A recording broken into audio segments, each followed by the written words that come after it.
എല്ലാവർക്കും നമസ്കാരം. Welcome back to Niyans. വളരെ പെട്ടെന്ന് തയ്യാറാക്കാൻ പറ്റുന്ന 4 തരം അച്ചാറുകളുടെ റെസിപ്പിയാണ് ഇന്നത്തെ വീഡിയോയിലുള്ളത്. അപ്പോൾ ഈ അച്ചാറുകൾ എങ്ങനെയാണ് തയ്യാറാക്കുന്നത് നോക്കാം. ആദ്യം നമുക്ക് മാങ്ങ കൊണ്ട് തയ്യാറാക്കിയ അച്ചാറാണ്. അപ്പോൾ നല്ല വിളഞ്ഞ മാങ്ങയാണ് ഇതിന് വേണ്ടി വേണ്ടത്. ഇതെങ്ങനെയാണ് തയ്യാറാക്കുന്നതെന്ന് നോക്കാം.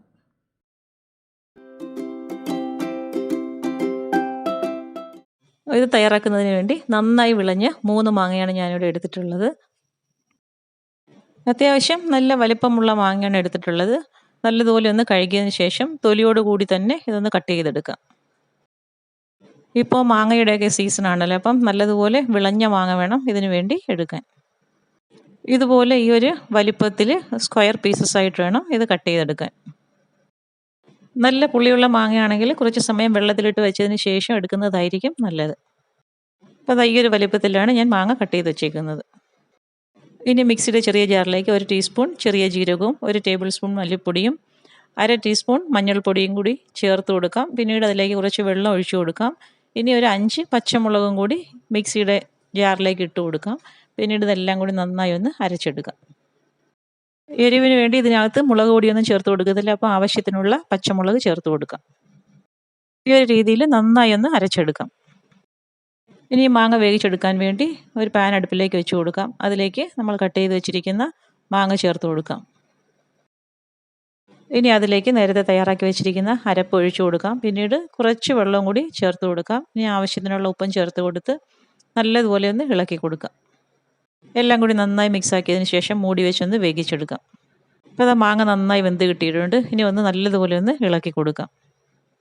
നന്നായിട്ട് ഇളക്കിയതിന് ശേഷം അടുപ്പിൽ നിന്ന് മാറ്റി വയ്ക്കാം. ഇനി അതേ പാത്രത്തിൽ തന്നെ കുറച്ച് നല്ലെണ്ണ ഒഴിച്ചു കൊടുക്കാം. പിന്നീട് അതിലേക്ക് കുറച്ച് കടുകും കറിവേപ്പിലയും ഇട്ട് പൊട്ടിച്ചെടുക്കാം.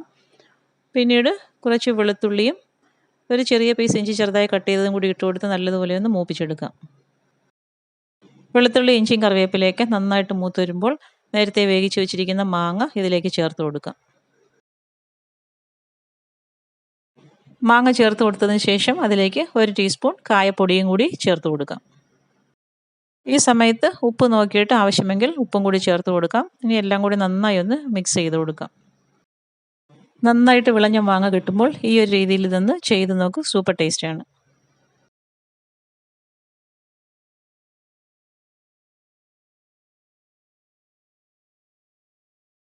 നല്ല വിളഞ്ഞ മാങ്ങ ആയതുകൊണ്ട് തന്നെ ഈ അച്ചാറിന് ഒരുപാട് പുളിയും കാണില്ല, അതേപോലെ തന്നെ നല്ല ടേസ്റ്റുമാണ്. അപ്പോൾ തീർച്ചയായിട്ടും ഈ അച്ചാർ ഇങ്ങനെയൊന്ന് ട്രൈ ചെയ്ത് നോക്കൂ. അടുത്തത് പലതരം ഫ്രൂട്ട്സ് കൊണ്ട് തയ്യാറാക്കിയ അച്ചാറാണ്. ഇതെങ്ങനെയാണ് തയ്യാറാക്കുന്നതെന്ന് നോക്കാം. മാങ്ങയും പൈനാപ്പിളും മുസമ്പിയുമാണ് ഇതിനു വേണ്ടി എടുത്തിരിക്കുന്നത്. അച്ചാർ തയ്യാറാക്കുന്നതിന് വേണ്ടി നമുക്ക് അച്ചാറിടാൻ ഒരു പാത്രം അടുപ്പിലേക്ക് വെച്ച് കൊടുക്കാം. അതിലേക്ക് ആവശ്യത്തിനുള്ള നല്ലെണ്ണ ഒഴിച്ചു കൊടുക്കാം. എണ്ണ നന്നായി ചൂടായി വരുമ്പോൾ കടുക് ഇട്ടൊന്ന് പൊട്ടിച്ചെടുക്കാം. അതിൻ്റെ കൂടെ തന്നെ നമുക്ക് ആവശ്യമുള്ള അത്രയും വെളുത്തുള്ളിയും കൂടി ചേർത്ത് കൊടുക്കാം. അപ്പോൾ വെളുത്തുള്ളി ഇഞ്ചിയൊക്കെ അവരവരുടെ ഇഷ്ടത്തിനനുസരിച്ച് ചേർത്ത് കൊടുക്കാം. അത് വെളുത്തുള്ളിയും ഇഞ്ചി ഞാൻ ഇവിടെ പേസ്റ്റാക്കിയാണ് ചേർത്തിരിക്കുന്നത്. അപ്പോൾ ഇത് രണ്ടും കൂടി എണ്ണയിലിട്ട് നന്നായിട്ടൊന്ന് മൂപ്പിച്ചെടുക്കാം. അതിൻ്റെ കൂടെ തന്നെ ആവശ്യത്തിനുള്ള കറിവേപ്പിലയും കൂടി ചേർത്ത് കൊടുക്കാം. ഇനി എല്ലാം കൂടി നന്നായിട്ട് എണ്ണയിലിട്ട് ഒന്ന് മൂപ്പിച്ചെടുക്കാം. ചേർത്ത് കൊടുത്ത വെളുത്തുള്ളി ഇഞ്ചിയും കറിവേപ്പിലയൊക്കെ എണ്ണയിൽ കിടന്ന് നന്നായിട്ടൊന്ന് മൂത്ത് വരുന്ന സമയത്ത് ഇനി ഇതിലേക്ക് ചേർത്ത് കൊടുക്കേണ്ടത് കാശ്മീരി മുളക് പൊടിയാണ്. അപ്പോൾ 1 ടേബിൾ സ്പൂൺ മുളക് പൊടി ചേർത്ത് കൊടുക്കാം. അപ്പോൾ ഫ്ലെയിം നന്നായിട്ട് സിമ്മിലാക്കി കൊടുക്കണം. ഇനി നല്ലതുപോലെ ഒന്ന് മൂപ്പിച്ചെടുക്കാം. അപ്പോൾ ചേർത്ത് കൊടുത്ത മുളക് പൊടി നന്നായിട്ടൊന്ന് മൂത്ത് വരുന്ന സമയത്ത് ഇനി അതിലേക്ക് ചേർത്ത് കൊടുക്കുന്നത് 1/2 ടീസ്പൂൺ ഉലുവ പൊടിയാണ്. അതിൻ്റെ കൂടെ തന്നെ 1/2 ടീസ്പൂൺ കായപ്പൊടിയും കൂടി ചേർത്ത് കൊടുക്കാം. അപ്പോൾ അത് രണ്ടും കൂടി ചേർത്ത് കൊടുത്തതിന് ശേഷം വീണ്ടും നല്ലതുപോലെ ഇളക്കിയൊന്ന് മസാലയൊക്കെ ഒന്ന് മൂപ്പിച്ചെടുക്കാം. മസാലയൊക്കെ മൂത്ത് വരുന്ന സമയത്ത് ഇനി നമുക്കിതിലേക്ക് പുളിക്ക് ആവശ്യമുള്ള വിനാഗിരി ചേർത്ത് കൊടുക്കാം. അപ്പോൾ 1 ടേബിൾ സ്പൂൺ വിനാഗിരിയാണ് ചേർത്ത് കൊടുക്കുന്നത്. അതും ചേർത്ത് കൊടുത്തതിന് ശേഷം ഇനി ഉപ്പ് ചേർത്ത് കൊടുക്കാം. നമ്മൾ ഇതുവരെ ഉപ്പ് ഇട്ട് കൊടുത്തിട്ടില്ല. അപ്പം അച്ചാറിന് ആവശ്യമുള്ള ഉപ്പും കൂടി ചേർത്ത് കൊടുക്കാം. ഇനി നന്നായിട്ടൊന്ന് മിക്സ് ചെയ്ത് കൊടുക്കാം. ഏറ്റവും ഒടുവിലായിട്ട് നമ്മൾ ഇനി ഇതിലേക്ക് കട്ട് ചെയ്ത് വെച്ചിരിക്കുന്ന മാങ്ങയും മുസമ്പിയും പൈനാപ്പിളും ഉണ്ട്. എല്ലാം ചെറിയ പീസസായിട്ട് കട്ട് ചെയ്ത് വെച്ചിരിക്കുകയാണ്. അപ്പോൾ അതും കൂടി ഇതിലേക്ക് ഇട്ട് കൊടുക്കാം. മാങ്ങ എടുക്കുമ്പോൾ ഒരുപാട് മധുരമില്ലാത്ത മാങ്ങ നോക്കി എടുക്കണം. വിളഞ്ഞ് പഴുക്കാറായി വരുന്ന മാങ്ങ ഉണ്ടല്ലോ, അതാണ് ഇതിലേക്ക് ചേർത്ത് കൊടുക്കേണ്ടത്. അപ്പോൾ ഒരുപാട് മധുരവും കാണത്തില്ല, ആവശ്യത്തിനുള്ള പുളിയൊക്കെ കാണും. അപ്പോൾ ഈ ഒരു രീതിയിൽ എല്ലാം ഇട്ട് കൊടുത്തതിന് ശേഷം നന്നായിട്ടൊന്ന് മിക്സ് ചെയ്ത് കൊടുക്കാം. അപ്പോൾ നമുക്കിതിലേക്ക് ആവശ്യമുള്ള എന്ത് ഫ്രൂട്ട്സ് വേണമെങ്കിലും ഈ സമയത്ത് ചേർത്ത് കൊടുക്കാം. ചേർത്ത് കൊടുക്കുന്ന അളവിനനുസരിച്ച് പൊടി മസാലകളൊക്കെ ചേർത്ത് കൊടുക്കുമ്പോൾ അതിനനുസരിച്ച് ചേർത്ത് കൊടുക്കണം. അപ്പോൾ ഇതേപോലെ നന്നായി മിക്സാക്കി കൊടുത്ത് ഫ്ലെയിം ഓഫ് ചെയ്ത് മാറ്റാം. ഇത് നമ്മൾ വേറൊരു പാത്രത്തിലേക്ക് മാറ്റി കൊടുക്കുകയാണ്. പലതരം ഫ്രൂട്ട്സ് കൊണ്ട് വളരെ സിമ്പിളായിട്ട് തയ്യാറാക്കാൻ പറ്റിയ ഒരു അച്ചാറാണ്. അപ്പോൾ ഈ ഒരു രീതിയിൽ ഒന്ന് ട്രൈ ചെയ്ത് നോക്കൂ. നല്ല സൂപ്പർ ടേസ്റ്റാണ്.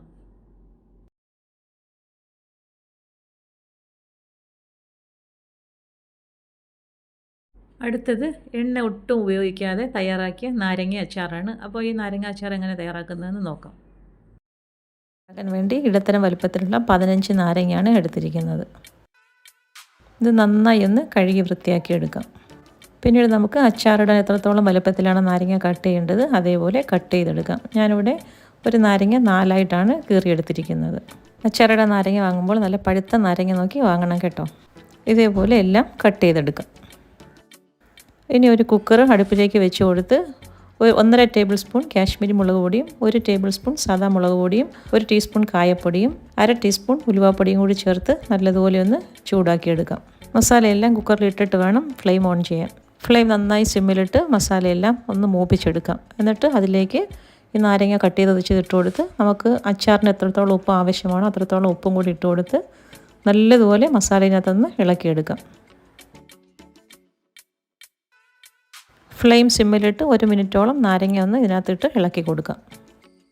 പിന്നീട് അതിലേക്ക് 1/4 കപ്പ് വെളുത്തുള്ളി തൊലി കളഞ്ഞെടുത്തതും 1 ടേബിൾ സ്പൂൺ ഇഞ്ചി വളരെ ചെറുതായി അരിഞ്ഞതും കൂടി ഇട്ട് കൊടുത്ത് വീണ്ടും നല്ലതുപോലെ ഒന്ന് മിക്സ് ചെയ്ത് കൊടുക്കാം. ഈ ഇളക്കി കൊടുക്കുന്ന സമയമെല്ലാം ഫ്ലെയിം നന്നായി സിമ്മിലാക്കിയിട്ടിട്ട് വേണം ഇത് ഇളക്കി കൊടുക്കാൻ. അപ്പോഴത്തേക്കും കുറച്ച് കറിവേപ്പിലയും കൂടി അതിലേക്ക് ഇട്ട് കൊടുക്കാം. എല്ലാം കൂടി നന്നായി മിക്സാക്കിയതിന് ശേഷം 1 ടേബിൾ സ്പൂൺ ശർക്കര ചീകിയതും കൂടി ഇതിലേക്ക് ഇട്ട് കൊടുക്കാം. വീണ്ടും നല്ലതുപോലെ ഒന്ന് മിക്സ് ചെയ്ത് കൊടുക്കാം. നാരങ്ങയ്ക്ക് ചെറിയ കയ്പ്പൊക്കെ കാണുമല്ലോ, അപ്പം കയ്പ്പും എരിവും പുളിയും എല്ലാം ഒന്ന് ബാലൻസ് ചെയ്യാൻ വേണ്ടിയാണ് ശർക്കര ചേർത്ത് കൊടുക്കുന്നത്. പിന്നീട് ഒരു 2 ടേബിൾ സ്പൂൺ തിളച്ച വെള്ളവും കൂടി ഇതിലേക്ക് ഒഴിച്ചു കൊടുക്കും. വീണ്ടും നല്ലതുപോലെ ഒന്ന് മിക്സ് ചെയ്തെടുത്തതിന് ശേഷം കുക്കർ മൂടി വെച്ച് 2 വിസിൽ വെക്കുന്നവരെ നമുക്കൊന്ന് വെയിറ്റ് ചെയ്യാം.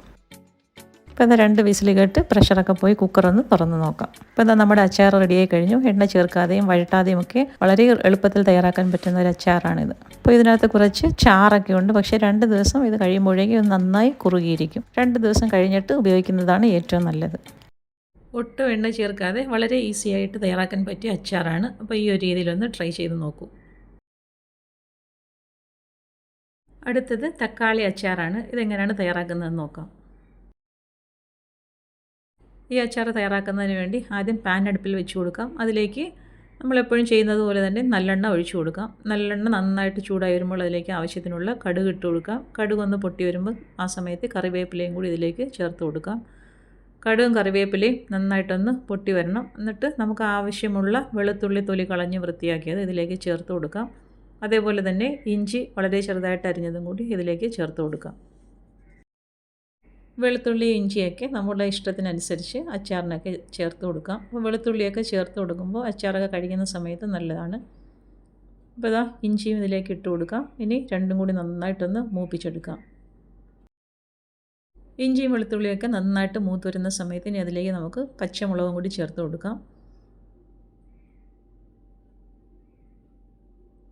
ഇതേപോലെ പച്ചമുളക് ചെറുതായിട്ട് അരിഞ്ഞിട്ടാണ് ചേർത്ത് കൊടുക്കുന്നത്. ഞാൻ ഇവിടെ ഒരു 3 എണ്ണം എടുത്തിട്ടുണ്ട്. അത് അതിലേക്ക് ഇട്ട് കൊടുത്ത് വീണ്ടും നല്ലതുപോലെ ഒന്ന് വഴറ്റി കൊടുക്കാം.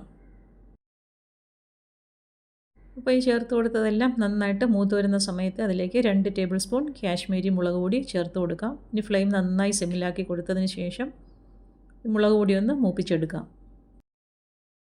ഞാനൊരു 8 തക്കാളി വളരെ ചെറുതായിട്ട് അരിഞ്ഞു വെച്ചിട്ടുണ്ട്. അപ്പോൾ ഈ മുളക് പൊടി നന്നായിട്ട് മൂത്ത് വരുന്ന സമയത്ത് നമ്മൾ അരിഞ്ഞു വെച്ചിരിക്കുന്ന തക്കാളി ഇതിലേക്ക് ചേർത്ത് കൊടുക്കാം.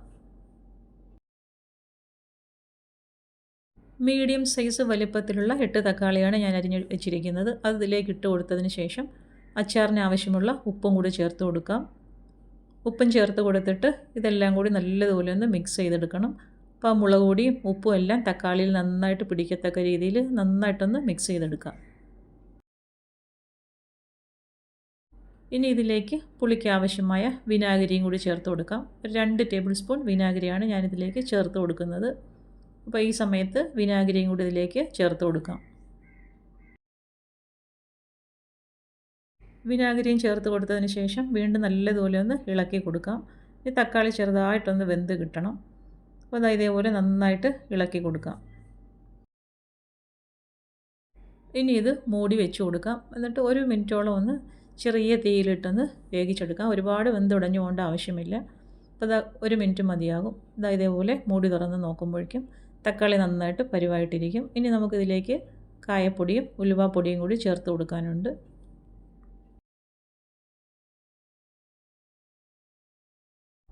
ഇതുപോലെ നന്നായിട്ടൊന്ന് ഇളക്കി കൊടുത്തതിന് ശേഷം 1 ടീസ്പൂൺ കായപ്പൊടി ഇതിലേക്ക് ചേർത്ത് കൊടുക്കാം. അതേപോലെ തന്നെ 1/2 ടീസ്പൂൺ ഉലുവാപ്പൊടിയും കൂടി ചേർത്ത് കൊടുക്കണം. അപ്പോൾ ഇത് രണ്ടും ചേർത്ത് കൊടുത്തതിന് ശേഷം വീണ്ടും നന്നായിട്ടൊന്ന് മിക്സ് ചെയ്ത് കൊടുക്കാം. ഈ സമയത്ത് നമുക്ക് ഫ്ലെയിം ഓഫ് ചെയ്ത് കൊടുക്കാം. അപ്പോൾ ഏറ്റവും ലാസ്റ്റായിട്ടാണ് ഈ ഉലുവാപ്പൊടിയും കായപ്പൊടിയും കൂടി ചേർത്ത് കൊടുക്കേണ്ടത്. ഇനി നന്നായിട്ട് ഇളക്കി കൊടുത്തതിന് ശേഷം അടുപ്പിൽ നിന്ന് മാറ്റാം. തക്കാളി കൊണ്ട് വളരെ ഈസിയായും ടേസ്റ്റിയായും തയ്യാറാക്കാൻ പറ്റിയ ഒരു അച്ചാറാണ്. അപ്പോൾ ഈ ഒരു രീതിയിൽ ചെയ്ത് നോക്കിയിട്ടില്ലെങ്കിൽ തീർച്ചയായിട്ടും ചെയ്ത് നോക്കൂ, നല്ല ടേസ്റ്റാണ്. ഇനി അതായത് പാത്രത്തിലേക്ക് മാറ്റി കൊടുക്കാം. അപ്പോൾ ഇത് തയ്യാറാക്കിയ അച്ചാറുകളെല്ലാം ഇഷ്ടമായി വിചാരിക്കുന്നു. വീഡിയോ ഇഷ്ടമായാൽ ലൈക്ക് ചെയ്ത് സബ്സ്ക്രൈബ് ചെയ്ത് സപ്പോർട്ട് ചെയ്തേക്കൂ. വീണ്ടും അടുത്ത വീഡിയോയിൽ കാണുന്നത് വരെ bye from Niyans. Thanks for watching.